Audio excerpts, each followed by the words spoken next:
আমার গান শুনে অনেকেই ভাবেন যে আমি একটা ভীষণ সুইট, একটা মিষ্টি মেয়ে, প্রচণ্ড আনন্দে থাকি, হ্যান ত্যান, কিন্তু that's my song, that's not me. তখন সুরজিৎদা বলেছিল যে লগ্ন, বসন্ত হচ্ছে তোর লক্ষ্মী, যতদিন বেঁচে থাকবি ততদিন গাইতে হবে, এবং যতবার গাইবি মন দিয়ে প্রাণ দিয়ে গাইবি, কারণ এটাই তোকে তৈরি করেছে।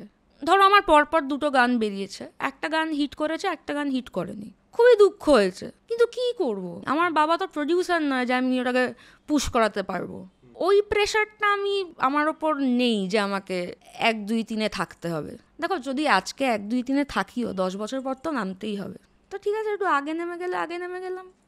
আমার মতো গান 1000 লোক গায়, আমার থেকে বেটার গান কোটি লোক গায়। আমার লাকটা ভালো ছিল, হয়ে গেছে। জানি বন্ধু, জানি তোমার আছে তো হাতখানি, আজি বিজন ঘরে। Hello and welcome to soul connection podcast. আমি অরুণাভ খাসনবিশ, আপনাদের হোস্ট ফর দ্য পডকাস্ট। আজকে আমাদের সঙ্গে আছে লগ্নজিতা চক্রবর্তী। লগ্নজিতা চক্রবর্তীর ব্যাপারে অনেকেই রিকোয়েস্ট করেছেন এবং আমি অনেক দিন ধরে চেষ্টা করছি লগ্নের সাথে একটা এপিসোড করার, কিন্তু ফাইনালি অনেক কিছুর পর ফাইনালি ওখানে ছিল না ইত্যাদি ফাইনালি আজকে আমরা একটা এপিসোড করতে পেরেছি এবং খুবই ক্যান্ডিড, খুবই রিয়েল একটা কনভারসেশন আমরা তৈরি করতে পেরেছি। আই হোপ আপনাদের এই কনভারসেশনটা খুব ভালো লাগবে। সো বেশি দেরি করবো না, আমার মনে হয় let's go to the conversation directly. তার আগে একটা জিনিস অবশ্যই বলে নিই, চ্যানেলটাকে সাবস্ক্রাইব করতে অবশ্যই ভুলবেন না। সাবস্ক্রাইবার যত বাড়বে আমাদের এই কন্টেন্ট ক্রিয়েশনের জার্নিটা আরেকটু বেটার হতে পারে বলেই আমাদের বিশ্বাস, এবং আপনাদের যতটা পাশে পেয়েছি এখন অবধি আশা করি আরও বেশি পাশে পাবো। সো আর বেশি দেরি করছি না, let's go to the episode and sit back, relax and enjoy the podcast.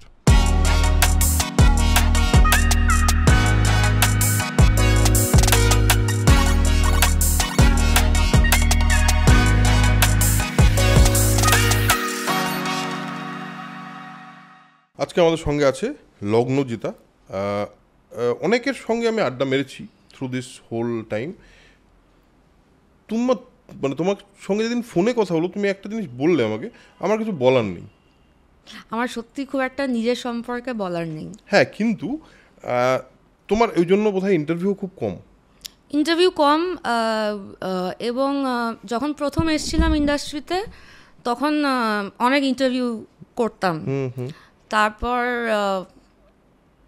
যখন দেখলাম যে কিছু কিছু ইন্টারভিউ ডিস্টর্ট হয়ে যাচ্ছে, বা সবচেয়ে আনইম্পর্টেন্ট পার্ট অফ দ্য ইন্টারভিউটা হেডলাইন হয়ে যাচ্ছে, তো তখন একবার অনুপমদাকে জিজ্ঞেস করেছিলাম যে কি করব, বললো কম ইন্টারভিউ দে। আচ্ছা, তো আমি সেটা মাথায় রাখার চেষ্টা করেছি। আচ্ছা, but thank you for coming to soul connection podcast. Welcome to soul connection podcast. Thank you যে তুমি তোমার খুব বেশি কিছু বলার নেই, তবুও এই আড্ডাটা মারতে রাজি হলে। Thank you for that. আমি সবার সামনে বলতে চাই যে আমি ওকে কোনোভাবেই পার্সোনালি চিনি না, কিন্তু আমি সোল কানেকশন দেখতে দেখতে ওটার ফ্যান হয়ে গিয়ে আমার ম্যানেজারদের বললাম যে নাম্বার খোঁজ, তারপর ওরা নাম্বার খুঁজে দিল, এবং আমি ওকে একদিন টেক্সট করেছিলাম যে আমার খুব ভাল লাগছে, এবং আমার এখানে আসার কারণটা হচ্ছে যে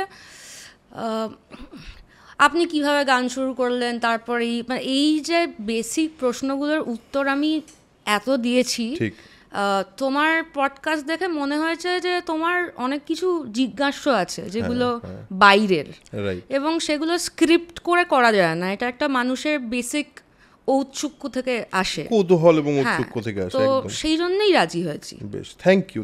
আর তোমার সাথে কালার ম্যাচ করে জামাও পরেছি। Thank you. প্রথম কথা হলো, এই মুহূর্তে তুমি কলকাতায় আছো, তুমি বেশিরভাগ সময় কলকাতায় থাকো না, আজকাল বাইরেই থাকো বোধহয়। এই মুহূর্তে কলকাতায় আছো। প্রথম কথা হলো, এই মুহূর্তে তুমি কেমন আছো? তোমায় যদি জিজ্ঞেস করি তুমি কেমন আছো লগ্নজিতা, এটার উত্তর কি হবে তোমার জন্য? আমার একটু আনন্দের প্রপোর্শনটা একটু কম জীবনে। আমি সবসময় খুব ভালো থাকি না, মোটামুটি একটা ঠিকঠাক থাকে। আমি অনেক দিন আগে শীর্ষেন্দু বাবুর একটা অনুষ্ঠানে গেছিলাম, যেখানে উনি স্পেশাল গেস্ট ছিলেন। তো আমি তো খুব এক্সাইটেড হয়ে বসে আছি যে উনি কখন বলবেন। তো উনি স্টেজে উঠে একটা অদ্ভুত কথা বলেছিলেন যেটা আমার খুব মনে ধরেছে। সেটা হচ্ছে যে আমি একদিন যদি একটা ভালো গল্প না লিখতে পারি সেটাতে আমার কিছু এসে যায় না, মানে আমাকে রোজ ভালো গল্প লিখতে হবে তার কোনো মানে নেই, কিন্তু আমার প্রত্যেক দিনের যে যাপন সকাল থেকে রাত গল্প লেখা ছাড়াও সেটা আমার কাছে খুব ইম্পর্টেন্ট, যে আমার দিনগুলো কাটছে কীরকম। তো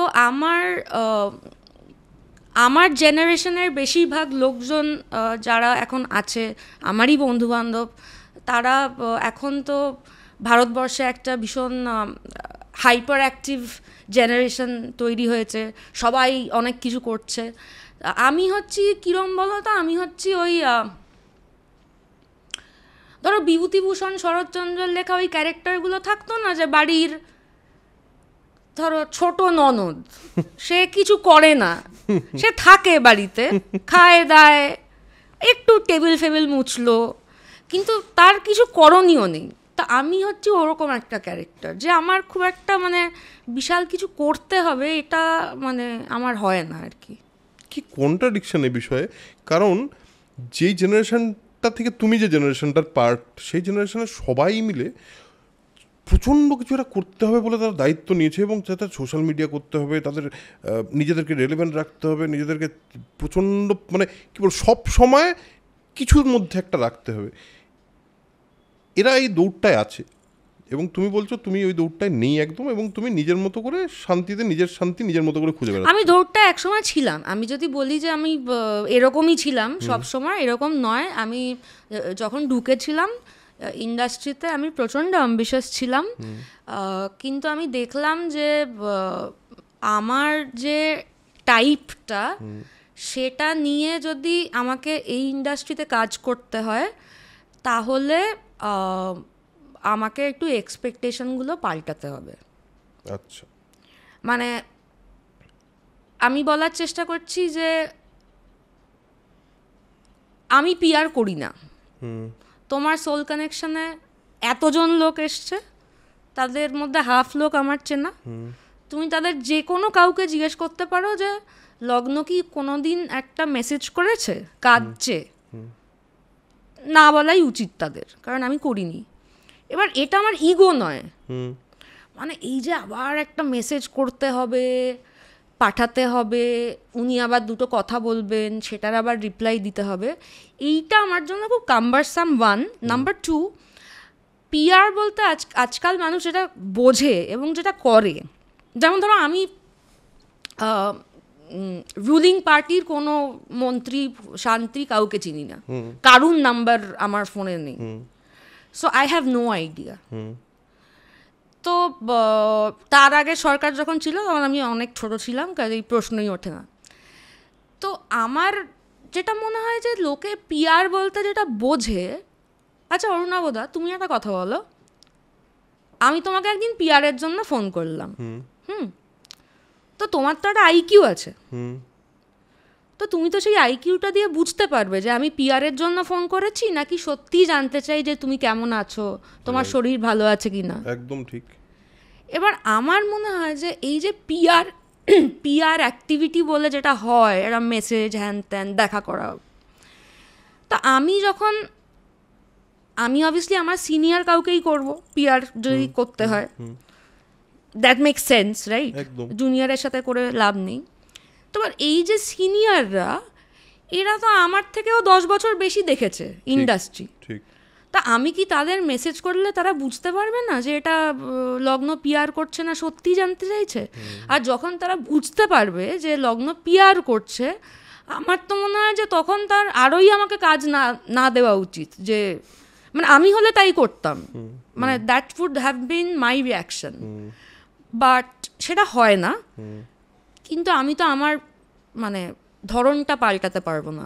আমি চেষ্টা করেছি পাল্টানোর, আমি প্রচুর চেষ্টা করেছি, কিন্তু আমার হলো না আর কি, আর কিছুই তো হলো না সেরকম। বলছি কিছুই তো হলো না নাকি? না, তবে দেখো এই যে এই র্যাট রেসটা, বা র্যাট রেস বলাটাও ঠিক কিনা আমি জানি না, বাট কোনো কিছু একটা রেস তো সবাই দৌড়চ্ছে ফর সামথিং, আর সবার ক্ষেত্রে মেজরলি কাজ এবং কাজের পরে ফেম, বিশেষ করে আমাদের যে জগৎটা, সেই জগতে ফেমের পেছনে দৌড়চ্ছে লোকে। তুমি বলছো তুমি একটা পয়েন্টে রিয়েলাইজ করেছো যে এটা তোমাকে ড্রাইভ করতে পারে না, তাই তো? মানে তোমার যে ড্রাইভিং ফোর্স সেটা কোনোদিনই এই পিয়ার করা, এই যে কন্টিনিউয়াসলি আমাকে কিছু একটা করে যেতে হবে, সেটা তোমাকে শান্তি দেবে না। সেটাই কি মেজর কারণ, নাকি তোমার কোথাও একটা গিয়ে মনে হচ্ছে, তুমি যেমন বললে genuinity is a very important thing. তুমি পিয়ার করতে চাইলে সত্যি জেনুইন লোকে বুঝে যাবে যে তুমি জেনুইনলি করছো কিনা, এবং সেটা আলটিমেটলি কাজে তো দেয় না। কাজ তো তুমি পাবে তোমার জন্য যে গানটা তৈরি হবে, পাওয়া উচিত সেইভাবে যে তোমার জন্য যে গানটা তৈরি হবে, সেই গানটা তুমি গাইলে ভালো লাগবে, এটা মিউজিক ডিরেক্টর ভাববে এবং তুমি কাজটা পাবে। সেটাই তো হওয়া উচিত জেনারেলি। কিন্তু বাকি সবাই তাহলে এত কিছু করছে যে, হ্যাঁ, সেটাতে কি তারা রেজাল্ট পাচ্ছে বলে তোমার মনে হয়? হ্যাঁ, তারা রেজাল্ট পাচ্ছে। তাতে তোমার কিছু মনে হচ্ছে না তুমি মিস করছো? হ্যাঁ, আমার মনে হয় আমি যখন দেখি তাদেরকে টিভিতে বা কোথাও একটা যখন দেখি, তখন মনে হয় যে আচ্ছা, এবারেও আমি এটা করতে পারলাম না। তারপরে ভাবি যখন বসে, বা বাপের বাড়ি যখন যাই, মা বাবার সাথে যখন কথা বলি, আমি আমার মা বাবার সাথে যে প্রচণ্ড ভীষণ ক্লোজ, মানে এঁটুলির মতো ওরকম না, কিন্তু আমি এখনও ডিসিশন হ্যান ত্যান একটু ওদের জ্ঞান নিই আর কি। তো ওরা আমাকে বলে যে দেখো রাই, দুটো অপশান আছে, ইদার তুমি ওটা করে ওটা পাও, বা তুমি যদি না করতে চাও তাহলে তুমি ওটা পাবে না, এটা মেনে নাও। তা আমি এখন মেনে নিয়েছি, এখন আমি সত্যিই মেনে নিয়েছি, এবং তুমি সেই নিয়ে কমপ্লেন করো না আর কি, মানে নিজের মধ্যে না। আর আমি করি না, কারণ ধরো যারা পিআর করছেন, আমি এটা অনেকবার ভেবেছি যে এটা কিন্তু একটা, মানে আগে ভাবতাম খুব বাজে কাজ, বাট তারপর দেখলাম এটা কিন্তু একটা মানে কাজ, মানে এটা কিন্তু একটা সেপারেট কাজ। মানে ধরো আমি যে এখানে তোমার সাথে এসছি, আমি কিন্তু আড্ডা মেরে জাস্ট বাড়ি চলে যাব, বাড়ি চলে গিয়ে বৃষ্টি ফিষ্টি হচ্ছে, আমার ভাগ্নে এসছে, আমি ওর সাথে খেলবো, রাতে ঘুমিয়ে পড়বো। এবার যারা পিআর করছে তারা কিন্তু এই ল্যাদটা খাচ্ছে না, এখান থেকে বেরিয়ে আরেকটা কোথাও যাচ্ছে, সেখান থেকে বেরিয়ে আরেকটা কোথাও যাচ্ছে। তো this is a lot of work. এবং যেখানেই যাচ্ছ সেখানে কনভিনসিংলি প্রেজেন্ট করা, কথা বলা, একটা অ্যাক্টিভিটি করা, কাউকে ধনেখালি শাড়ি দেওয়া, সো মানে এই পুরো বিষয়টাই আমার কাছে খুব মানে স্ট্রেসফুল। আমার একটা শ্বশুর বাড়ি আছে, একটা বাপের বাড়ি আছে, একটা বর আছে যে এখানে থাকে না, সেখানে 25 বার যেতে হয়, কাজেই মানে I just don't have the head space for all this. বেশ, এবং তাতে তুমি, আমার মনে হয় তুমি বরঞ্চ এইগুলোকে অ্যাভয়েড করে একটু শান্তিতে থাকার চেষ্টা করেছো নিজের মতো করে, তাই তো? আমি যে খুব শান্তি পেয়েছি তা না, কিন্তু একটা চেষ্টা চলছে। একটা জিনিস জিজ্ঞেস করি লগ্ন, যে কোনো সিঙ্গার যারা গান গায় তাদের জন্য তো ইমোশন ইভোক করা খুব ইম্পর্ট্যান্ট একটা ব্যাপার, কারণ ওইটাই তো ডিফারেন্সিয়েট করে। হ্যাঁ, তুমি কতটা ঠিক করে, কতটা প্রপারলি একটা লিরিককে মানে বলতে পারছো, কতটা ফিল করে বলতে পারছো, এটা করার জন্য একজন সিঙ্গারকে কি আলাদা করতে হয়? কারণ তোমার গান যেভাবে লোকে কানেক্ট করে, এই যে তোমার ভেতর থেকে কথাগুলো আসে, এবার এই প্রত্যেকটা ইমোশনের মধ্যে দিয়ে তুমি যদি পার্সোনালি খুব ডিপলি না যাও, তাহলে কি সেটাকে ইভোক করা যায় অতটা সাকসেসফুলি? আমার মনে হয়, আমি আমার ক্ষেত্রে বলতে পারবো, আমি আজকে যে গানটা গাইছি সেটা is a result of my entire 33 years of life. In the sense, আমার মনে হয় এই যে গানের ভাব প্রকাশের জায়গাটা একদম ছোট থেকে শুরু হয়। মানে তুমি কিভাবে বড় হয়েছো, তুমি কি বই পড়েছো, তুমি কোন স্কুলে গেছো, তুমি কিভাবে ছোটবেলা কাটিয়েছো, এই যে পুরো যে যাপনটা, ওইটা কোথাও এসে ফাইনালি যখন আমি স্টুডিওতে গাই, পুরো ব্যাপারটা এসে একটা কনগ্লোমারেশন হয়। তো এখানে আমার মনে হয় কোনোটাই যদি একটু মিসিং হয়ে যায় তাহলে জিনিসটা একটু ঘেঁটে যায়। মানে আমার যদি বই পড়াটা একটু কম হতো, আমার মনে হয় যে একটু হয়তো মিসিং হতো ইমোশনটা। বা আমি একটা স্কুলে পড়তাম, আমি অত্যন্ত লাকি যে আমার মা বাবা আমাকে ওই স্কুলে ভর্তি করেছিল, স্কুলটার নাম পাঠভবন, কারণ ওই স্কুলে না পড়লে আমি হয়তো এইটা হতাম না। তো এই ছোট ছোট জিনিসগুলো গিয়ে আমি যখন প্রেমে পড়া বারণ বা বসন্ত গাইছি, সেটা রিফ্লেক্টেড হচ্ছে ওই গানটাতে, সেটা রিফ্লেক্টেড হচ্ছে। আর আমি খুব মন দিয়েও করি, আর আমার ন্যাচারালি একটু এক্সপ্রেশন ব্যাপারটা সামহাউ বেশি আসে, মানে গানে। এমনিতে তো নয় বেশি, কিন্তু গানে আসে, কিন্তু হ্যাঁ গানে আসে। মানে আমার গান শুনে তোমার সাথে একটু আগেই কথা হচ্ছিল যে অনেকেই ভাবেন যে আমি একটা ভীষণ সুইট, একটা মিষ্টি মেয়ে, প্রচণ্ড আনন্দে থাকি, হ্যান ত্যান, কিন্তু that's my song, that's not me.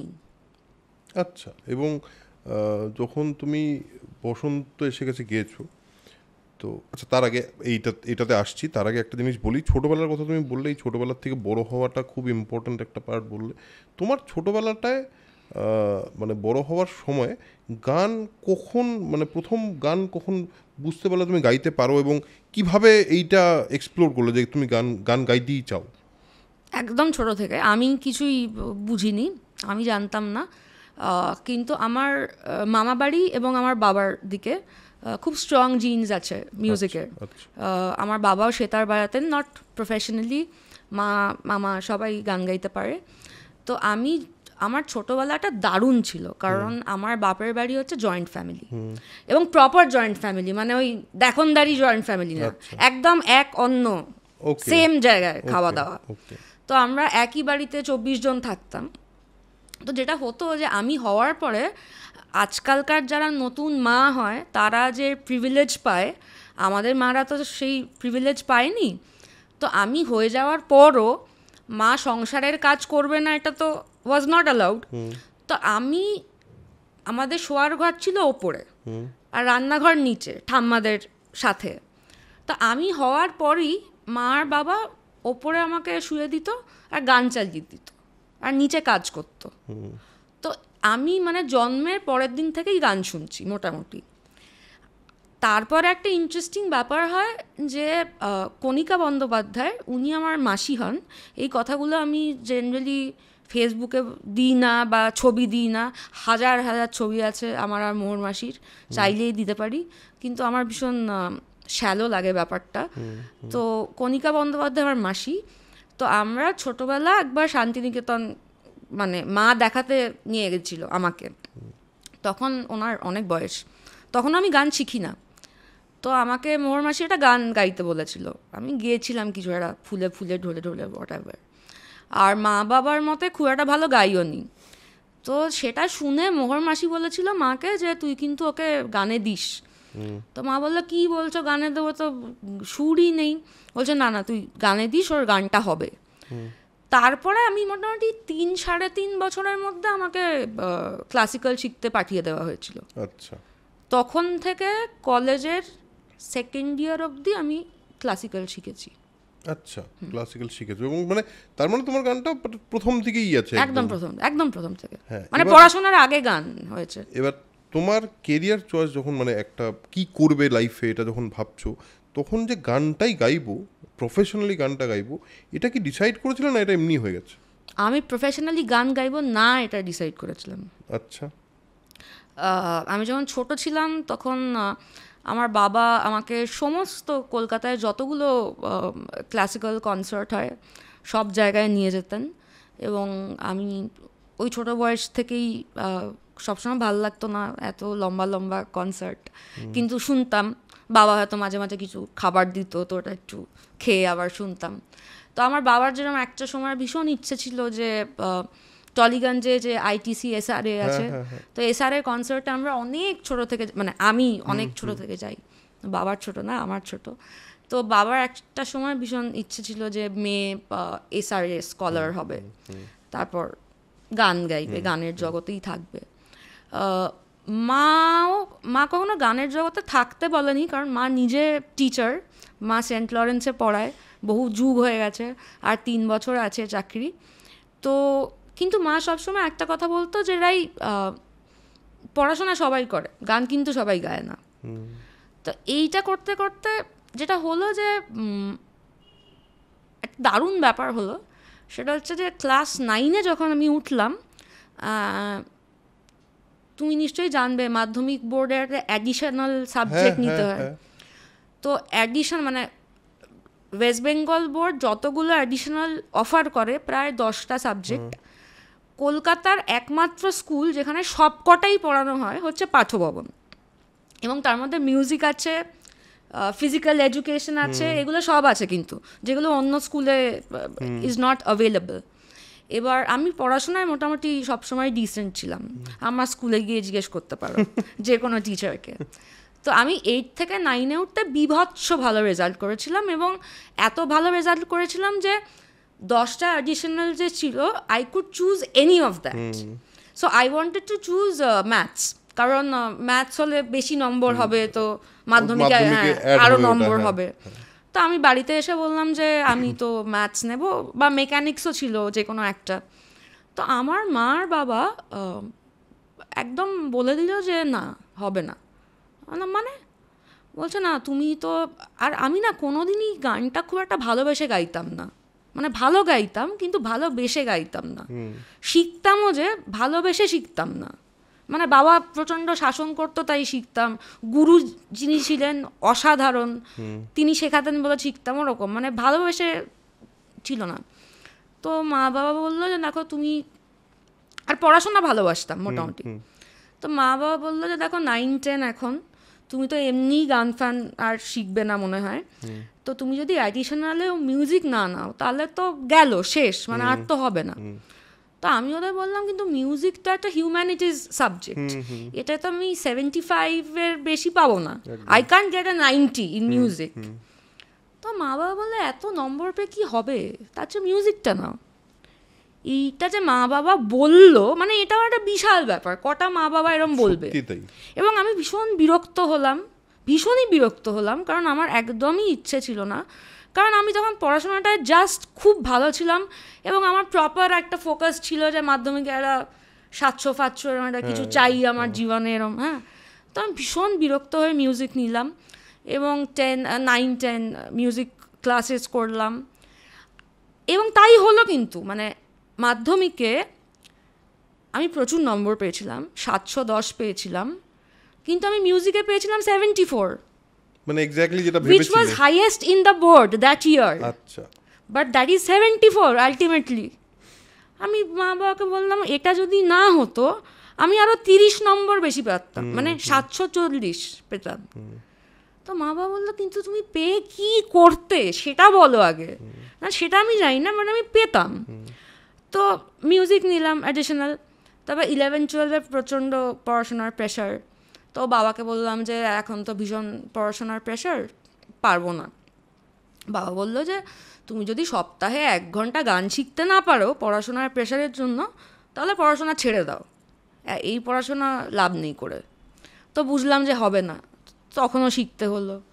তারপর সেন্ট জেভিয়ার্সে গেলাম, বললাম যে বাবা park street college, picnic garden বাড়ি, গানের টিচার আবার রামগড়। বাবা বললো নো অপশানস গিভেন, শিখতেই হবে। তো আমার গান না শেখাটা ওয়াজ নেভার অ্যান অপশান। এই অপশানটা আমার বাড়িতে কোনো দিন দেওয়াই হয়নি। আজকাল যখন আমার বন্ধু বান্ধবদের বাচ্চা হচ্ছে এবং ওরা আমাকে জিজ্ঞেস করে যে কি করা উচিত বলতো, বাচ্চাটা একদমই ইন্টারেস্টেড নয়, তো আমি, কারণ এখন তো প্যারেন্টিং স্টাইলটা পাল্টে গেছে, একদমই তাই, মানে বাচ্চা যা বলবে তাই হবে। একদম একদম। এবার ব্যাপারটা হচ্ছে যে আমি ওদের এটাই বলি যে আমার বাবা যদি আমার কথা শুনে আমাকে ছেড়ে দিত, তাহলে আমাকে এখন একটা বোরিং চাকরি করতে হতো কোথাও একটা। বাবা এই যে আমার কথাটা, মানে he never gave up, constantly পেছনে লেগে। আমার বিয়ের 5 বছর অবধি বাবা আমাকে রোজ সকালে ফোন করে জিজ্ঞেস করেছে রেয়াজ করেছো, এভরিডে ফর 5 ইয়ার্স। বিয়ের এখন 8 বছর হয়েছে, থেমেছে, তাও মাঝে মাঝে করে। তো বাবা যদি তখন ভাবতো যে না ঠিক আছে ওকে ছেড়ে দিই, মানে আমি একটা বোরিং চাকরি করতাম, সেটা করেনি বলে আজকে আমি একটা ইন্টারেস্টিং কাজ করতে পারছি। তো আমার মনে হয় শাসন ব্যাপারটা কোথাও গিয়ে খুব ইম্পর্টেন্ট। মানে আমি তো খুবই শাসনে বিশ্বাসী, হ্যাঁ, নইলে আমার অনেক কিছুই হতো না। এবং সেটা তোমার বাবা খুব রিলিজিয়াসলি একদম মানে এটা কোনো অপশনই ছিল না তোমার কাছে, যেটা তুমি বললে যে গান না শেখাটা কোনো অপশন ছিল না আর কি, শিখতেই হবে যেভাবেই হোক, শিখতেই হবে। এবার এটা প্রফেশনালি প্রথমবার কখন হলো, কিভাবে হলো? প্রফেশনালি আমি সত্যি কোনোদিন ভাবিনি, কারণ আমি কাউকে চিনিও না, জানিও না, বাড়িতে কেউ মানে কিছুই করেনি এখানে, আমি কোনোদিনই ভাবিনি প্রফেশনালি। তো গানটা শিখে যাচ্ছিলাম কনস্ট্যান্টলি। আমার যখন সেকেন্ড ইয়ার কলেজে সেন্ট জেভিয়ার্সে, তখন আমরা একটা সেন্ট জেভিয়ার্সের একটা বাংলা ক্লাব আছে, ঠিক আছে, সেটা উৎপল দত্ত শুরু করেছিলেন, সেটা খুব ফেমাস, তার নাম হচ্ছে BLS, বেঙ্গলি লিটারেরি সোসাইটি। তো আমরা সেই বছর একটা ভীষণ উদ্যোগ নিয়ে প্রথমবার সেন্ট জেভিয়ার্সে একটা বাংলা ফেস্ট করেছিলাম, যার নাম দিয়েছিলাম অকাল বৈশাখী। শ্রীজাতদার একটা কবিতা আছে অকাল বৈশাখী, তো অকাল বৈশাখী। তো শ্রীজাতদাকে নিয়েও এসেছিলাম গেস্ট হিসেবে। এখন যখন দেখা হয় অ্যাজ কলিগস খুব মজা লাগে। ওই ফেস্টটা থেকে সন্ধ্যে 7-8টা নাগাদ শেষ হয়েছে, আমি কলেজের মেন গেট দিয়ে বেরিয়েছি, এখনও আছে, তুমি যদি জেভিয়ারদের সামনে যাও একদম সামনেই একটা গাছ আছে, মানে জাস্ট দরজার সামনে, আর বসার জায়গা আছে। তো আমি ওখানে দেখছি যে একটা ছেলে বসে আছে, ইয়াং ছেলে, খুব চেনা চেনা লাগছে কিন্তু চিনতে পারছি না। তো ওর দিকে তাকালাম খানিকক্ষণ, ও হাসলো, আমি হাসলাম। ও বললো চিনতে পারছিস না? তো বললাম না। বললো আমি রাজন দাদা। রাজন দাদা হচ্ছে আজকের সৌকর্য ঘোষাল। তোর সৌকর্যর ডাকনাম রাজন। রাজন দাদা আমার মায়ের ছাত্র ছিল ছোটবেলায়। সেই সূত্রে রাজন দাদার মা বাবার সাথে আমার মা বাবার একটা খুব ভালো একটা বন্ধুত্ব হয়েছিল সেই কালে, তখন খুব যাতায়াত ছিল। তো রাজন দাদা ছোটবেলা থেকেই জানতো যে আমি গান গাই, কারণ ও ওর দিদি দুজনেই মায়ের কাছে পড়তো। ও বললো যে না না, তোকে আজকে দেখে একটা জিনিস ভাবলাম, আমি একটা ছবি বানাচ্ছি, সেই ছবিতে একটা গান আছে, সেই গানটা অ্যাকচুয়ালি একটা ছেলের গান, কিন্তু তাতে 4 লাইন একটা মেয়েকে গাইতে হবে। তো সেই 4 লাইন গাইতে কেউ রাজি হচ্ছে না, ন্যাচুরালি 4 লাইন কে গাইবে, মানে বড়রা কেউ রাজি হচ্ছে না। তো তখন বললো যে তুই তো ছোটোবেলা থেকে ভালোই গান গাস, তো তুই গেয়ে দিবি ওই 4 লাইন? হ্যাঁ ঠিক আছে গেয়ে দেবো। তো গেলাম, গাইলাম সৌকর্যর অদল বদল। দ্যাটস মাই ফার্স্ট গান। জানি, হ্যাঁ।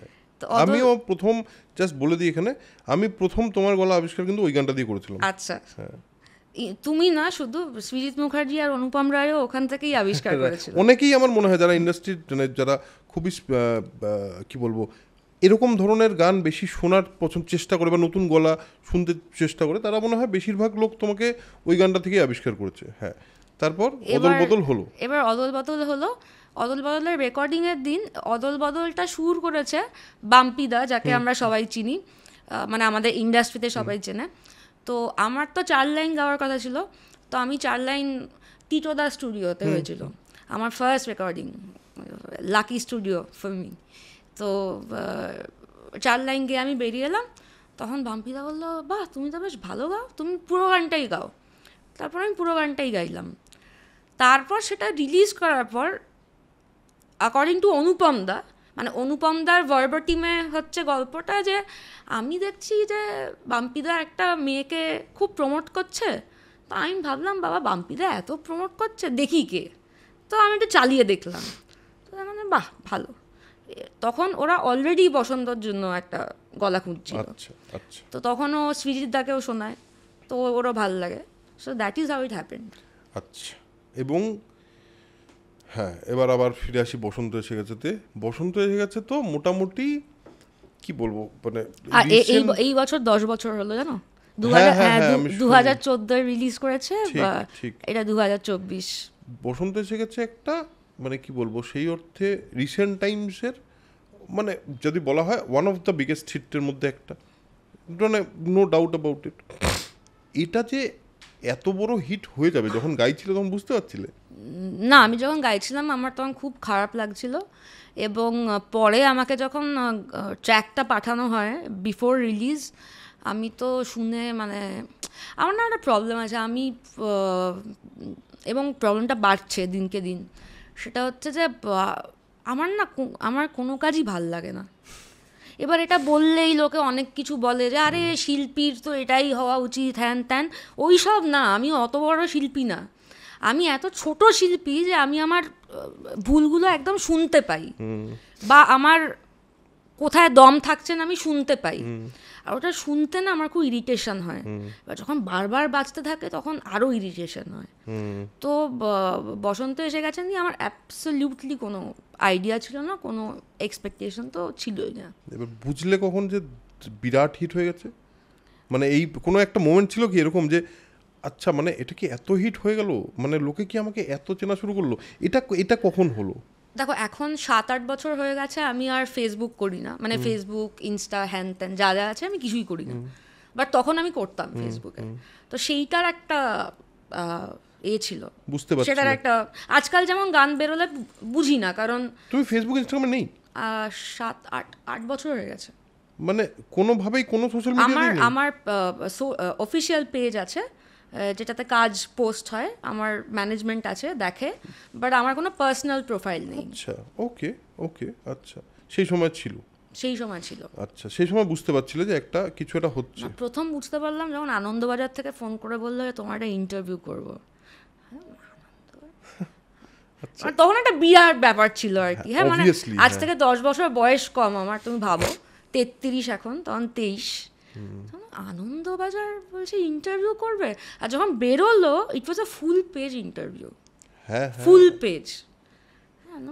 That's a huge thing for, মানে it was a huge thing back then. একদম। আরে যে আজকের দিনেও আমি তোমায় বলছি, যদি কেউ নতুন আসে ইন্ডাস্ট্রিতে কিছু একটা করে, আনন্দবাজার যদি তাকে বলে যে একটা ইন্টারভিউ নেব, তার মনে হতে বাধ্য যে সেটা একটা বড় জিনিস। ওই বয়সে তোমার তো বললে 23 বছর বয়সে একটা সাকসেস পাওয়া, ইট ওয়াজ, এবং সাকসেস বলতে কি মানে সত্যি কথা বলতে সেই সময় অ্যাক্রস পশ্চিমবঙ্গ, এবং শুধু পশ্চিমবঙ্গ না, চারিদিকে যত বাঙালি থাকে সবার মধ্যে এই গানটা বিরাট পপুলার হয়। এই সাকসেসটা কোথাও তোমাকে কোথাও মানে এফেক্ট করেনি? তোমার মাথায় উঠে যায়নি? বলো না সাকসেস মাথায় চলে যায়, এরকম একটা হয়নি যে আমি না একটা কেউ হয়ে গেছি? প্রথম কথা হচ্ছে আমার 2013-এ মাস্টার্স শেষ হয় জেভিয়ার্স থেকে, এবং আমি মাস্টার্স শেষ করেই একটা চাকরি করতে শুরু করি আমারই সাবজেক্টের। সেটা আমি 10-11 মাস করেছিলাম। তারপরে আমি একটা গভর্নমেন্ট পরীক্ষার জন্য প্রিপেয়ার করছিলাম, কাজেই আমার তো গান গাওয়ার কথাই ছিল না। তো বসন্ত এসে গেছে যখন রিলিজ করেছে, তখন আমি একদম প্রপারলি ওই পরীক্ষাটার জন্যই তৈরি করছি। এবং বসন্ত এসে গেছে পরেও আমার ওই পরীক্ষাটাই দেওয়ার প্ল্যান ছিল, এবং আমি 2টো পরীক্ষা দিয়েও ছিলাম। তারপরে যেটা হলো যে একটার পর একটা গান আসতে থাকলো, সাকসেসটা মাথায় চড়েনি, কিন্তু একটা অন্য জিনিস হয়েছিল যেটা আমি অনেক পরে রিয়েলাইজ করেছি। সেটা হচ্ছে যে আমার কাছে সাকসেসটা এত ইজিলি এসছিল, মাথায় চড়েনি, কিন্তু ওটার ভ্যালুটা আমি বুঝতে পারছিলাম না। মানে অনেক কিছু হচ্ছে চারিদিকে আমাকে নিয়ে, আমার তখন একটা হালকা ডোন্ট কেয়ার অ্যাটিটিউড, কারণ আমি তো গভর্নমেন্ট পরীক্ষা দেব। আর একটা হচ্ছে যে ঠিক আছে, মানে কি আর এমন হয়েছে। এইটা পরে আমার ইন্ডাস্ট্রিতে প্রচুর বন্ধু আছে, কিন্তু তারা কেউ স্বনামধন্য নয়। আমার বেশি বন্ধুত্ব হচ্ছে স্ট্রাগলিং মিউজিক ডিরেক্টরস, সিঙ্গার্স, এদের সাথে। হ্যাঁ, একটাই ফেমাস নাম যাকে আমি বন্ধু বলতে পারি, এবং যে ফেমাস সেটা হচ্ছে রণজয়। ও ফেমাস এবং বন্ধু, আমার বাকি বন্ধুরা ফেমাস নয়। তো তার মধ্যে আমার একটা বন্ধু আছে দীপ্তার্ক আমার অত্যন্ত কাছের বন্ধু। দীপ্তার্ক একদিন আমার বাড়িতে এসে বলল আমাকে, আর তখন না আমাকে কেউ বসন্ত এসে গেছে গাইতে বললেই আমি ভীষণ বিরক্ত হতাম যে আর কতবার গাইবো, আমি তো অন্য গানও গাই, সেমি ক্লাসিক্যাল গাই, হ্যান ত্যান, এসব কেউ শুনতে চায় না। তো দীপ্তার্ক একদিন বাড়িতে এলো, দীপ্তার্কর সাথে কথা হচ্ছে, এইসব নিয়েই কথা হচ্ছে। তখন আমাকে ইনফ্যাক্ট দুটো লোক আমাকে এটা বলেছে, সেকেন্ড লোকটার কথা বলছি। দীপ্তার্ক আমাকে একদিন বললো যে Lagna, do you even realise what you have received? বললাম না, কি গান হিট হয়েছে। ও বললো যে তোর মতো হাজার হাজার ছেলে মেয়ে সারা ওয়েস্ট বেঙ্গলে ছোট্ট থেকে ঘষে যাচ্ছে শুধু একটা জায়গায় পৌঁছবে বলে। এবং আমরা যারা মিউজিক করি, আমাদের সবার জীবনের স্বপ্ন হচ্ছে একটাই, যে আমি মঞ্চে দাঁড়িয়ে একটা অরিজিনাল গান গাইবো এবং সেটা 10,000 লোক আমার সাথে গাইবে। তুই সেই সব পেয়েছিস, তুই খ্যাতি পেয়েছিস, নাম পেয়েছিস, টাকা পেয়েছিস, এবং তুই যখন স্টেজে গিয়ে গাস তোর সাথে 20,000 লোক গায়। এটা কিন্তু আমি পাইনি। So I know what you are getting, you don't know. এটা দীপ্তার্ক বলেছিল। আরেকবার সুরজিৎ দা, ভূমির এখন তো বলা যাবে না, সুরজিৎ দার সাথে বসে কোথাও একটা আড্ডা মারছি, আড্ডা মারতে মারতে বললাম যে উফ, আমার না আর বসন্ত এসে গেছে, গাইতে ভাল লাগে না, কতদিন যে গাইতে হবে। তখন সুরজিৎ দা বলল, একটা কথা ভাব, তোর যদি বসন্ত গাইতে এরকম লাগে, তাহলে আমার বারান্দায় রোদ্দুর গাইতে কীরকম লাগে? মানে আমি তো তোর অ্যাটলিস্ট 15 বছর আগে থেকে গাইছি এবং গেয়ে যেতে হবে। তখন সুরজিৎদা বলেছিল যে লগ্ন, বসন্ত হচ্ছে তোর লক্ষ্মী, যতদিন বেঁচে থাকবি ততদিন গাইতে হবে, এবং যতবার গাইবি মন দিয়ে প্রাণ দিয়ে গাইবি, কারণ এটাই তোকে তৈরি করেছে। এই যে বিরক্তিটা নিয়ে গাস, এটা ইজ নট রাইট, এটা করা উচিত না। যে গানটা তোকে সব দিয়েছে, every time you sing the song, it has to be 100%। তো এই দীপ্তার্ক আর সুরজিৎদা এই যে একটা পার্সপেক্টিভ দিল, তারপর আমি সত্যি ভাবা শুরু করলাম যে সত্যি আমার কত ট্যালেন্টেড বন্ধুরা আছে যাদেরকে কেউ চেনেই না। তারা আমার থেকে অনেক ট্যালেন্টেড, অনেক। আমি তাদেরকে অনেক জায়গায় পুশ করেছি, কারণ আমি জানি ওরা আমার থেকে ট্যালেন্টেড, কিন্তু ওরা তো পাচ্ছে না আমি যেটা পেলাম। তো এখন আর সেইভাবে দেখি না, এখন খুব মন দিয়েই গাই। বসন্ত এসে গেছে লাস্ট গান শোয়ের, মন দিয়ে গাই। এবার এটা একটা খুব ইম্পর্ট্যান্ট কথা বললে, কিন্তু মানে আমার মনে হয় তুমি যেই বয়সে এটা হয়েছে, সেই বয়সে তো স্বাভাবিক ব্যাপার তোমার পক্ষে বোঝাও বোধহয় সম্ভব হয়ে ওঠেনি যে আমার সঙ্গে কী হলো, এবং তারপর এখন তুমি এটা রিয়েলাইজ করেছো আর কি। আর একটা ব্যাপার হচ্ছে যে আমি এত মধ্যবিত্ত একটা বাড়ি থেকে এসেছি, এবং আমার শ্বশুর বাড়িও অত্যন্ত মধ্যবিত্ত। তুমি আমার বাড়িতে গেলে দেখতে পাবে যে আমার বাড়িটা, মানে আমার শ্বশুর বাড়ি একটা ছোট্ট গলির মধ্যে একটা ছোট্ট বাড়ি, আমার ভীষণই ছোট একটা বাড়ি, সেখানেই আমি থাকি। এবং একজনের নাম বলবো না, আমাদের সবার চেনা এবং আমাদের সবার ভীষণ প্রিয়, আমাকে একদিন খুব স্নেহ করেই বলেছিল যে একটা সময় ছিল 2016-এ আমার বিয়ে হয়েছে, 2016 থেকে কোভিড অবধি আমার বাড়িতে সন্ধেবেলা কেউ আসবে না এটা হতে পারে না, রোজ কেউ না কেউ আসতো। আর আমার খুব ভালোও লাগতো হোস্ট করতে, আজকাল একদম লাগে না ভালো। তো একজন সিনিয়র একদিন পার্টি করতে এসে খুব স্নেহ করেই বলেছিলেন, একদম কিন্তু বাজেভাবে বলেননি, খুব স্নেহ করে বলেছিলেন যে লগ্ন, আর এখানে কতদিন লেক গার্ডেন্স বা গল্ফ গ্রিন আয়, ওদিকেই তো আমরা সবাই আছি। অর্ণবদা আমার বাড়িতে চঞ্চল চৌধুরী থেকে রাজদীপ সারদেশাই সবাই এসছে, সবার ছবি আমি ফেসবুকে দিইনি, আমি দেওয়া পছন্দ করি না। এবং তারা প্রত্যেকে ওই এঁদো গলি, এঁদো সিঁড়ি, এঁদো ফ্ল্যাট, সেখানেই বসেছে। কাজে আমার বক্তব্য হচ্ছে যে আমি যেটা, সেটা নিয়ে আমি খুব কমফর্টেবল। এবার কারুর যদি মনে হয় যে আমার বাড়িটা ছোট, সে আসবে না, আমি কি করব? তার কথা ভেবে ফ্ল্যাট কিনবো? আমি কি পাগল নাকি? তার কথা ভেবে আই ক্যান ডু ইট। আমার তো অসুবিধা হচ্ছে না, যার হচ্ছে সে আসবে না, কি করবো আমি? তুমি কি সবসময় অ্যাবাউট ইউর থটস সবসময় এতটা ক্লিয়ার ছিলে যে তুমি যেটা বলতে চাও, তুমি যেটা ভাবতে চাও, তুমি খুব ক্ল্যারিটি নিয়ে ভাবতে চাও? কারণ আমি অনেককে দেখেছি, তোমার বয়সী অনেকে, বা তুমি যেই সময় থেকে শুরু করেছো, যেই সময় যেরকম সাকসেস পেয়েছো, তাদের থটস অনেক সময় ঘেটে যায়, তারা ম্যানেজ করে উঠতে পারে না। এই যে তুমি এত ক্ল্যারিটি নিয়ে কথাটা বলছো, এই ক্ল্যারিটিটা কি প্রথম থেকেই ছিল, নাকি তুমি টাইমের সঙ্গে সঙ্গে আস্তে আস্তে অ্যাচিভ করেছো? না, আমার ছোটোবেলা থেকে একটু ম্যাচুরিটি লেভেলটা একটু বেশি ছিল, আর এই ইন্ডাস্ট্রিতে আসার পর ওটা ডাবল হয়ে গেছে। আর আমার কয়েকটা সুবিধা আছে, সেটা হচ্ছে অনেকগুলো সুবিধা আছে। প্রথম হচ্ছে আমার টাকার লোভ নেই, মানে আমার জাস্ট টাকার লোভ নেই। আমাকে একটা গাড়ি কিনতে হবে, একটা বাড়ি কিনতে হবে, সেই রকম কোনো মানে বাধ্যবাধকতা আমার নেই।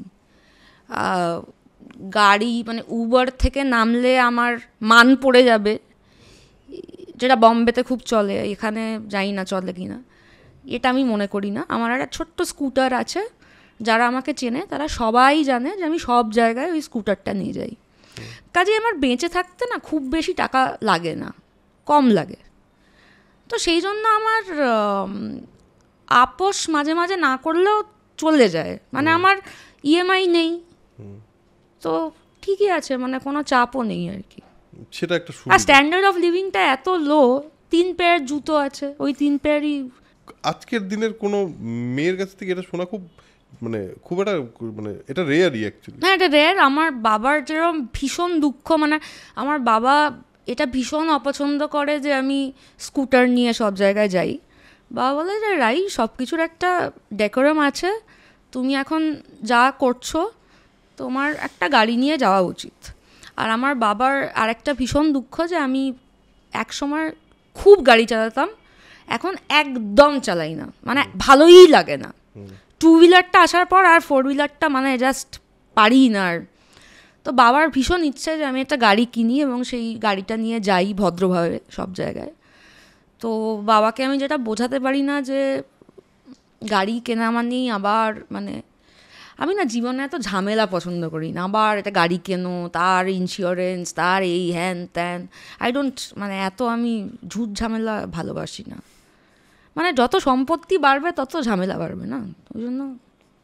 কি অদ্ভুত লাগছে তোমার সঙ্গে কথা বলে, মানে আমি জানি না, এরকম জেনারেলি এরকম পার্সপেক্টিভ খুব বেশি পাই না আমি। তুমি যখন গান গাও, আমি তোমাকে একটা জিনিস আগেও জিজ্ঞেস করছিলাম, তোমার গানের যে ইমোশন, ওই যে বললে তুমি এক গায়িকা লগ্নজিতা আর মানুষ লগ্নজিতা আলাদা, আমাকে প্রথমে বলছিলে, এটার মধ্যেও বললাম আমরা, তুমি একবার বললে তোমার পার্সোনাল লাইফের ইমোশন, বা তুমি পার্সোনাল লাইফে কতটা ইমোশনাল নিজের থেকে, মানে সেটা কি তোমার গানের উপর এফেক্ট করে, নাকি তুমি পার্সোনাল লাইফ আর প্রফেশনাল লাইফটাকে সম্পূর্ণভাবে আলাদা রাখো? দেখো, দুটো ব্যাপার আছে। একটা ব্যাপার হচ্ছে যে আমার পার্সোনাল লাইফ নিয়ে প্রচুর কিছু চলতে থাকে আর কি কনস্ট্যান্টলি।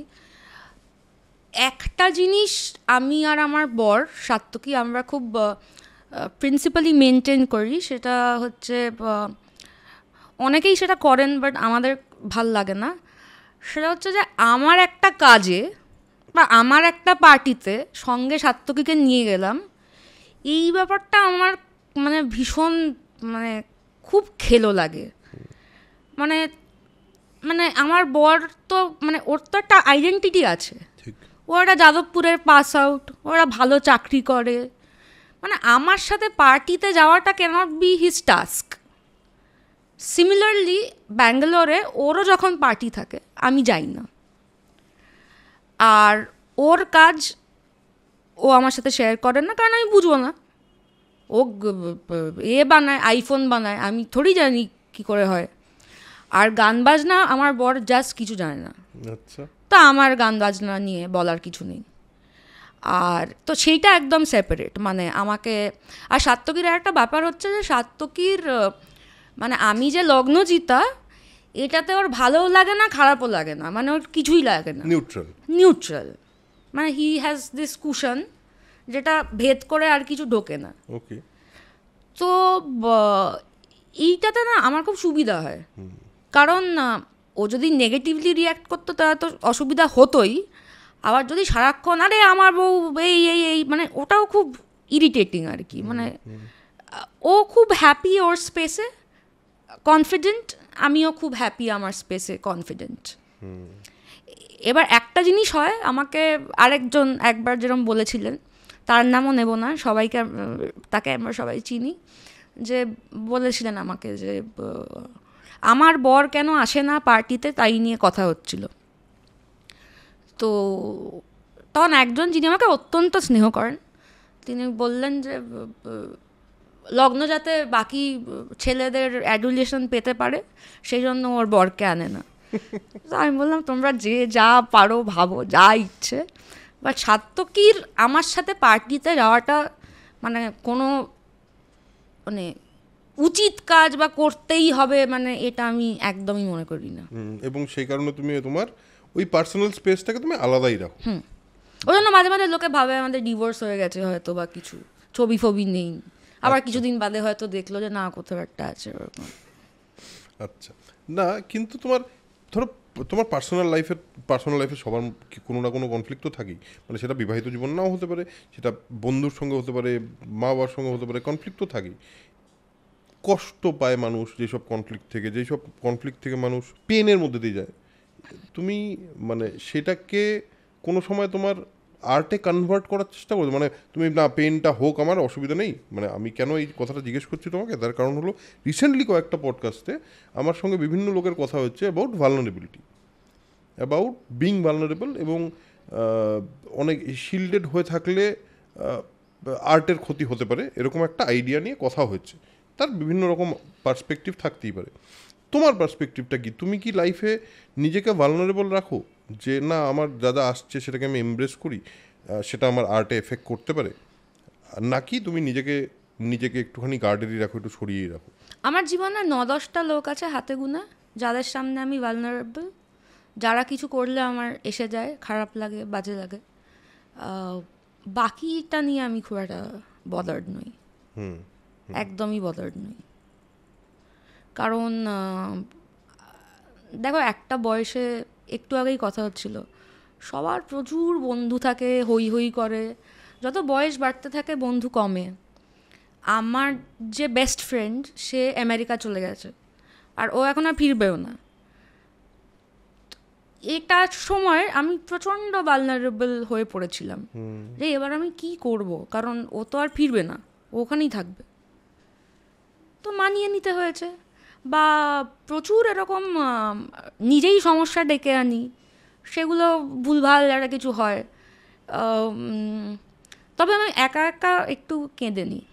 আচ্ছা, সেটা করুন, বালিশ কান্না।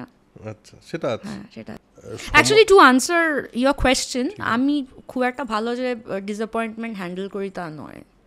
তাই? হ্যাঁ, আমি খুব বাজেভাবেই হ্যান্ডেল করি আর কি। সেটা কষ্ট হয়? হ্যাঁ, প্রচণ্ড কষ্ট হয়। আর ওই খরগোশের মতো একটা এরম করে বসে থাকি আর কি, কিছু দেখবো না, কিছু শুনবো না, ওরম টাইপের। বাইরে থেকে দেখলে তোমাকে একরকম মনে হতে পারে, বাট আমার কেন জানি আমি এই প্রশ্নটা কেন করলাম, বিকজ আমার মনে হলো যে তোমার গানের মধ্যে যে ইমোশনটা আছে, সেই ইমোশনটা তো আলটিমেটলি তো সেটা তোমার পার্সোনাল। তুমি যেমন বললে একটা আপব্রিঙ্গিং আছে ছোটোবেলা থেকে বড় হওয়ার, তার সঙ্গে তো তোমার ভালনারেবিলিটিও আছে, কারণ থাকতে হবে। কারণ তোমার যদি প্রেম না হয় তাহলে তুমি প্রেমে পড়া বারণ কি গাইতে পারো? মানে পারো না তো, মানে সেটা খুব স্বাভাবিক ব্যাপার। যখন একটা গান হিট হয়ে যায় একজনের, এবং যখন প্রচুর মানুষ তাকে ভালোবাসা দেয়, এবং এই যে বললে তুমি 20,000 লোক 10,000 লোক একসাথে তোমার সঙ্গে গানটা গাইছে, it's a very big thing না? এবার এটা হওয়ার পর একটা পয়েন্টে কি কোথাও এই প্রেশারটা আসে যে I need to be there, মানে আমাকে কন্টিনিউয়াসলি ওখানেই থাকতে হবে, আমার যদি পরপর গান হিট না হতে থাকে আমি হয়তো লোকের কাছ থেকে মুছে যাব, হয়তো লোকে আমাকে আবার ওই রকম মনে রাখবে না, বা আমার কি একটা গানই হয়ে থাকবে, তোমার ক্ষেত্রে সেটা নয় যদিও, কিন্তু এই জিনিসটা কি কোনো সময় মনে হয়েছে? প্রথম দিকে হতো, এখন আর হয় না। প্রথমত আমি আজকাল আমি বম্বেতেও ছিলাম, কিছু বছর কাজ করছিলাম, তো এখন যেটা হয়ে গেছে অরুণাবদা,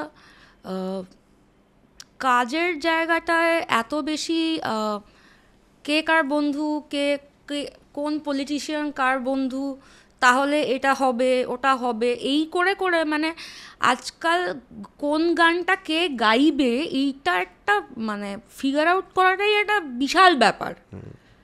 ধরো আমার পরপর দুটো গান বেরিয়েছে, একটা গান হিট করেছে, একটা গান হিট করেনি, খুবই দুঃখ হয়েছে, কিন্তু কি করব, কিছু তো করার নেই। আমার বাবা তো প্রডিউসার নয় যে আমি ওটাকে পুশ করাতে পারবো, বা আমি আনএথিক্যালি পুশ করাতে চাইও না। ওই প্রেশারটা আমার ওপর নেই যে আমাকে 1, 2, 3 থাকতে হবে, কারণ দেখো যদি আজকে 1, 2, 3 থাকিও 10 বছর পর তো নামতেই হবে, তো ঠিক আছে একটু আগে নেমে গেলাম, অসুবিধার কিছু নেই। আমি তো দেখতে পাই আমার জীবনটা 50 বছর পরে একদম হাউস ওয়াইফ, কোনো কাজ নেই, গান নেই, কিছু নেই, 2টো কুকুর আছি বাড়িতে। আচ্ছা, এরকম দেখতে পাও? হ্যাঁ, আমার মনে হয় আমার 40-এই ক্যারিয়ার শেষ হয়ে যাবে, আমার এরকম মনে হয়। কেন জানি না, আমার মনে হয় তারপরে আর মানে আমার গলার জন্য গান পাওয়া যাবে না। তোমার গলায় একটা অদ্ভুত একটা ইউনিকনেস আছে, যেটা লগ্নজিতাকে সবার থেকে আলাদা করে। এই মানে তোমার একটা কি বলবো, একটা উচ্চারণের একটা স্পেসিফিক ধরন আছে, যেটা উচ্চারণের খামতি আছে, যেটা এখন একটা স্টাইল হয়ে গেছে। রাইট, একটা কিছু একটা ওই কি আদো মানে আমার মা স্কুলে পড়ানোর আগে আকাশবাণীতে ছিলেন, তো তুমি বুঝতেই পারছো আমার মা কিভাবে কথা বলেন। মানে আমার মা আর বাবার ঝগড়া যখন হয়, মানে মা ঝগড়া করছে না একটা নিউজ পড়ছে বোঝা যায় না, প্রপার একদম, হ্যাঁ, পাংচুয়েশন দিয়ে। তো আর আমার বাবা ভীষণ ফাস্ট কথা বলে, আমি অতটা ফাস্ট বলি না, বাট অপরিষ্কার। তো আমার মায়ের এটা নিয়ে ভীষণ রাগ, যে মানে যেমন অপরিষ্কার মেয়ের কথা সেরকম অপরিষ্কার বরের কথা। তো এই যে স্টাইলটা, মানে এটা আমার মা একদম পছন্দ করে না, এখন দেখছে যে এটাই হিট। তুমি কি এখন এরকম হয়েছে যে তুমি এইটাকেই স্ট্রেংথ বানিয়ে আরেকটু বেশি করে করতো না তো, নাকি যেরকমভাবে গাওয়ার সেইভাবেই গাও? না, যেরকমভাবে গাওয়ার সেভাবে গাইছি।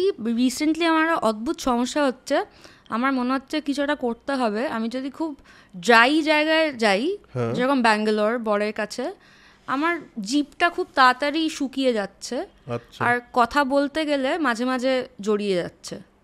তো আমি ভাবছি একটা কোনো স্পিচ থেরাপিস্ট বা কিছু দেখাবো। ওকে, তোমার সাকসেস নিয়ে তোমার হাজবেন্ডের সঙ্গে তোমার কীরকম ইকুয়েশন সেটা তো বললে, বাট সাকসেসের পর তোমার মা বাবা এবং তোমার শ্বশুর শাশুড়ি এরা কিভাবে ব্যাপারটাকে দেখলো, এবং মানে কিভাবে ওটা কীরকম রিয়াকশন পেলে? আমার মা বাবা আর শ্বশুর শাশুড়ির রিয়াকশন আছে কমপ্লিটলি আলাদা। আচ্ছা, প্রথমে শাশুড়িরটা বলি। শ্বশুর মশাই অতটা মানে আমার প্রফেশন নিয়ে বদার্ড নন, মানে উনি জানেন আমি কি করি, দ্যাটস অ্যাবাউট ইট। শাশুড়ি হচ্ছেন প্রচণ্ড সাপোর্টিভ, প্রচণ্ড এক্সাইটেড, খুব প্রাউড আমাকে নিয়ে। এবং আমার বর কলকাতায় থাকে না, কিন্তু আমি শ্বশুরবাড়িতে থাকি, যেটা আজকালকার দিনে প্রায় হয়ই না। তার কারণ আমার শাশুড়ি মার সাথে থাকার থেকে ইজিয়ার আর কিছু হতে পারে না। মানে ওনার সাথে থাকাটা এতটাই ইজি একটা ব্যাপার যে ও মানে ওনার সাথে না থাকতে পারলে কারোর সাথেই আর পারবে না। মানে she is like zero interruption. এবং শাশুড়ি মা সব জায়গায়, মানে আমি খুব চেষ্টা করি মায়ের সাথে, মা মানে শাশুড়ি মা, বিয়েবাড়ি ইত্যাদি হ্যান ত্যান যেগুলো মায়ের থাকে, আমি চেষ্টা করি মায়ের সাথে যাওয়ার, ম্যাক্সিমামটাই যাই। এবং মা ভীষণ প্রাউড হয় যে এটা আমার ছেলের বউ। কাজ নিয়েও মায়ের সাথে কথা হয়। এটা হচ্ছে শাশুড়ির রিয়াকশন। মা বাবার রিয়াকশনটা বলতে গেলে একটা ছোট্ট গল্প বলতে হয়। তো বেঙ্গল চেম্বার অফ কমার্স প্রত্যেক বছর মাদার্স ডেতে একটা রত্নগর্ভা অ্যাওয়ার্ড করে, এবারেও করেছে ওরা। এবার কৌশিকীদি পেয়েছে, অনেকে পেয়েছে, মানে কৌশিকদির মা পেয়েছেন আর কি। তো এক বছর আমার মাও পেয়েছিল, আর সেই বছর মীরদাও পেয়েছিল এন্টারটেনমেন্ট থেকে। তো আমি আমার মা বাবা শ্বশুর শাশুড়ি সবাইকে নিয়ে গেছিলাম, মীরদাও ওর মা বাবাকে নিয়ে এসেছিল। তো মীরদা যখন স্টেজে উঠেছিল ওর মা বাবাকে নিয়ে, তো ওকে যখন জিজ্ঞেস করা হয়েছিল যে তোমার মা বাবা তোমার এই সাকসেসে কীভাবে রিয়্যাক্ট করে, তখন মীরদা একটা দারুণ কথা বলেছিল, আমার মনে আছে কারণ মানে আইডেন্টিফাই উইথ দ্যাট। সেটা হচ্ছে মীরদা বলেছিল যে আমার মা বাবা, মানে আমি যেটা করি ওরা ভাবে যে এটা হচ্ছে এখনও টাইম পাস, মানে কারণ ছ্যাবলামোটা হচ্ছে টাইম পাস, মানে ওরা এখনও ওয়েট করছে যে আমার ক্যারিয়ার কবে শুরু হবে, কারণ এটাই যে ক্যারিয়ার এটা ওরা এখনও বুঝতে পারে না। হ্যাঁ, তো আমার মা বাবা মেনে নিয়েছে যে গানটা আমার ক্যারিয়ার, কিন্তু মানে আমাকে নিয়ে মাতামাতি এই ব্যাপারটা ওরা কমপ্লিট ডিনায়ালে। মানে ওরা হচ্ছে, আমার মা বাবা এমনি খুব স্ট্রিক্ট মা বাবা, ওই ছেলে মেয়েকে মাথায় তুলে নাচার টাইপস একদমই হয়। আর আমার মা বাবা হচ্ছে মানে আমি যেমন মা বাবাকে শোতে নিয়ে যাই না, কারণ শোতে যাওয়া মানেই বাড়ি ফিরে এসে 10টা ভুল বার করবে, এটা ভুল হয়েছে, এটা ভুল হয়েছে, এটা। তো আমার মা বাবা একদমই মানে কোনো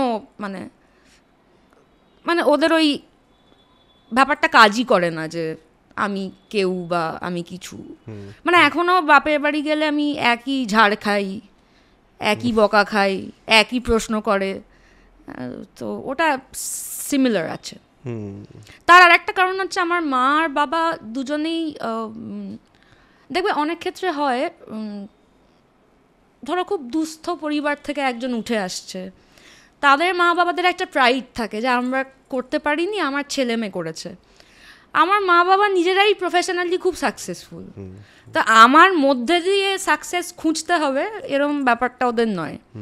তো ওরা খুবই ডিসমিসিভ ব্যাপারটা নিয়ে, বেশিরভাগ গানই ওদের খারাপই লাগে। তো আজকেও যদি বাই চান্স গাইতে হয়, কোথায় একটু সুর গেছে, কোথায় একটু পিচ গেছে, বাই চান্স গাইতে হয় না, গাইতে তো হবেই। আচ্ছা, গাইতে হবেই, তো ওটা আবার হোয়াটসঅ্যাপ করে বলবে যে তোমার কিন্তু এই জায়গাটা একটু সুর গেছে, এইসব চলে। এটা এরকমই ব্যাপারটা। হ্যাঁ, আমার মা বাবা ভীষণ ডিসমিসিভ। তোমার এই যে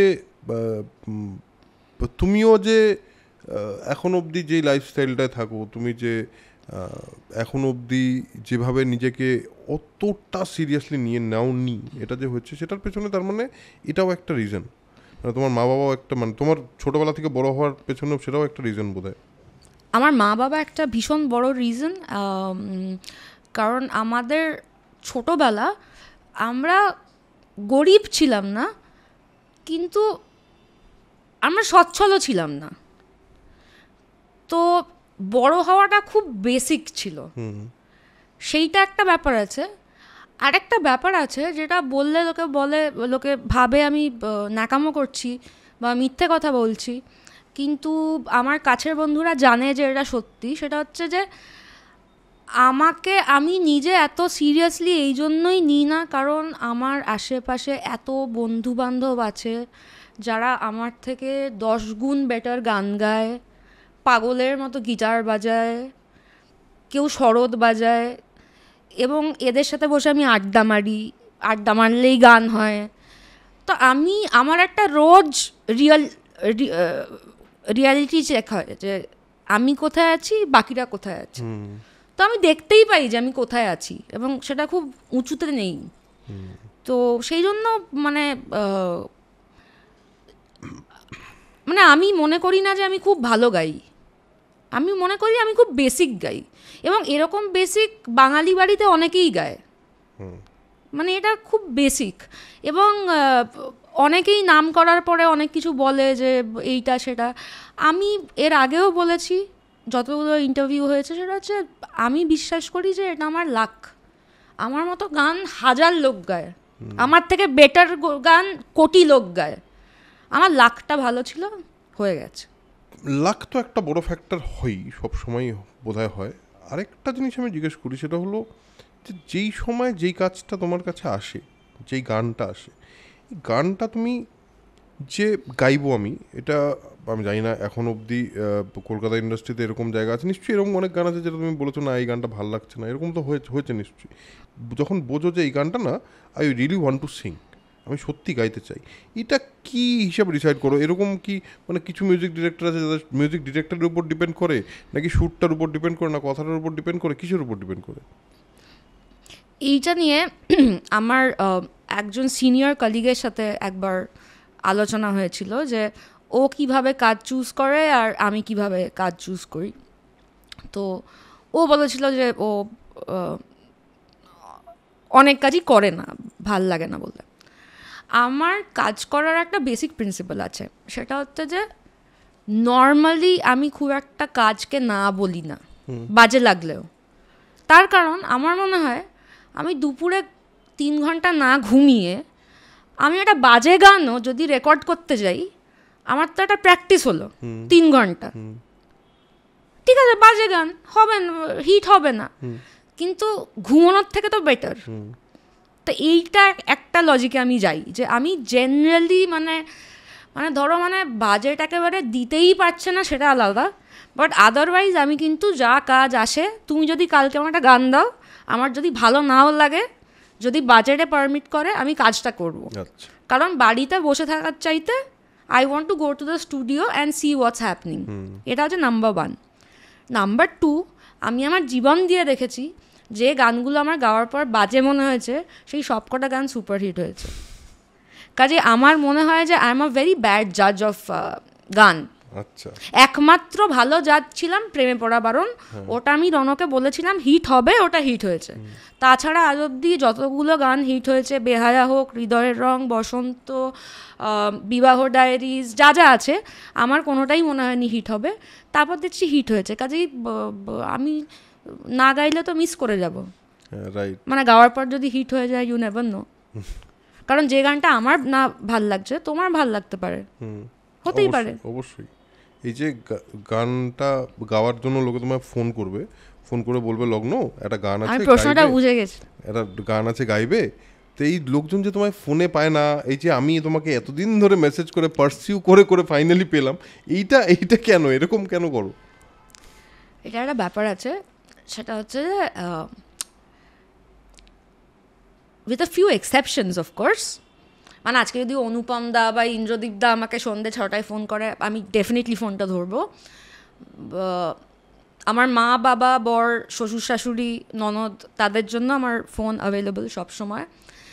কিন্তু একটা ব্যাপার হচ্ছে, আমি জেনারেলি সকাল 10টা থেকে 1টা ফোন নিয়ে থাকি। মানে ওকে, এবার 10টা থেকে 1টার মধ্যে তোমার যদি কথা বলতে হয় বলে নিতে হবে। 1টার পরে মানে লাঞ্চের পরে আমি আর ফোন নিয়ে থাকি না, আবার পরের দিন সকাল 10টা থেকে 1টা। আচ্ছা, এটা কি মানে রিচুয়ালের মতো করে নিয়েছো, নাকি স্পেসিফিক এরকম টাইমই কি করে হলো? এটা না, মানে I am not in the habit of constantly, মানে আমি খুব একটা মানে সারাক্ষণ সবার সাথে ইন টাচ থাকতে হবে, আমি খুব একটা ওই ধরনের লোক নই। তো আমি শেডিউল করেছি যে এই 3 ঘন্টা ফোনকে দেব, তারপরে আর দেব না, আবার পরের দিন 10টায়। এবার মাঝখানে যদি উত্তম কুমার ফোন করে, তা ধরতেই হবে। এবার আদারওয়াইজ আমি ধরি না, তাতে আমার ক্ষতিও হয় অনেক। কিন্তু ঠিক আছে, সব তো আর মানে সব দিক তো, হ্যাঁ, ওই অনুপমের কথাটা, সব পেলে নষ্ট জীবন।